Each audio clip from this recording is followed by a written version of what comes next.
join the fight against gender-based violence. This year's 16 days of gender-based violence in Malawi.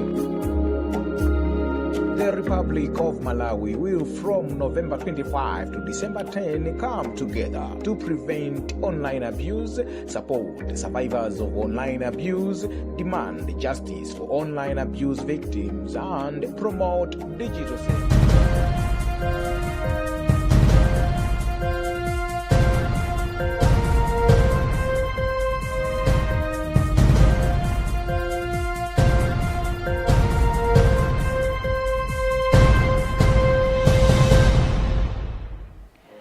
Good morning, wherever you're watching Luntha television. It's time for news updates, and you're with me, Charity Jalanga.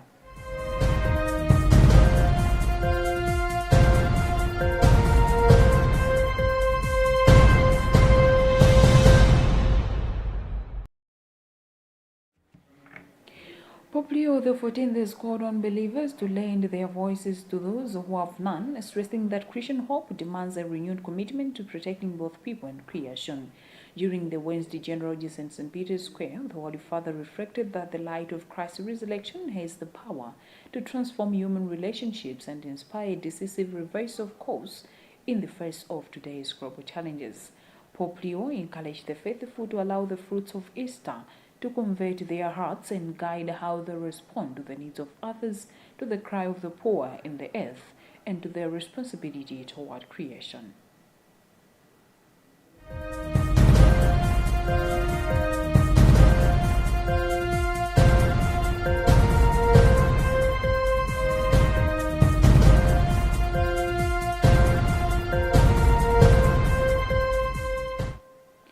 Minister of Natural Resources Jean Matanga has underscored the need to fully operationalize the global goal on adaptation, saying it must include clear measures, global targets that guide countries' efforts to build resilience. Matanga said this when she held bilateral talks with United Nations Secretary General Antonio Guterres, pressing for stronger global action to safeguard vulnerable nations.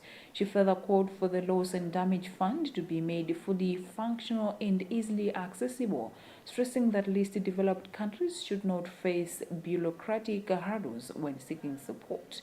Guterres reaffirmed the agency of accelerating a fair and just transition for least developed countries, saying that financing remains central to achieving climate commitments. He emphasized that funding is the cornerstone of success, urging Paris to work closely with the COP30 presidency and prioritize finance, both for its practical value and its moral significance.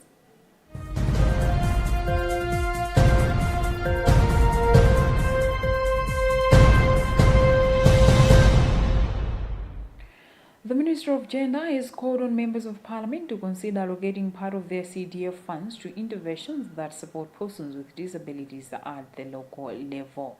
Minister of Gender Mary Navicha told Luntha television that Malawi has embraced an opportunity to confront the stereotypes and discrimination faced by persons with disabilities, urging the creation of a society that promotes equity, social justice, and sustainable development. She added that the DPP government remains committed to ending atrocities against persons with albinism, noting that skin cancer continues to be a major challenge affecting the albinism community.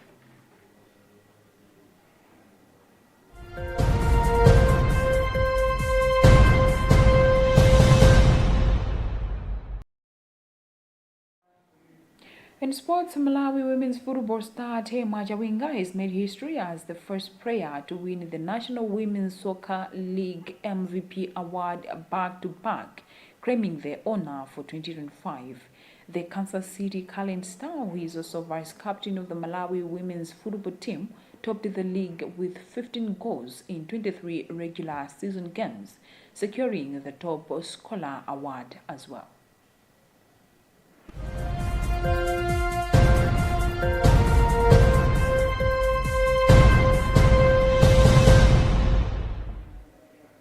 And in other news, Uganda's opposition National Unity Platform says police blocked its staff from accessing a planned campaign venue in the key northern city of Arua on Wednesday. Supporters had gathered to welcome the party's 2026 presidential candidate Bobi Wine as he continued his nationwide mobilization ahead of January's elections.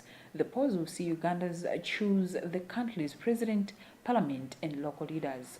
Long-time incumbent Yoweri Museveni, who has ruled since 1986, has once again been cleared by the Electoral Commission to seek another term, setting the stage for a high-stakes contest.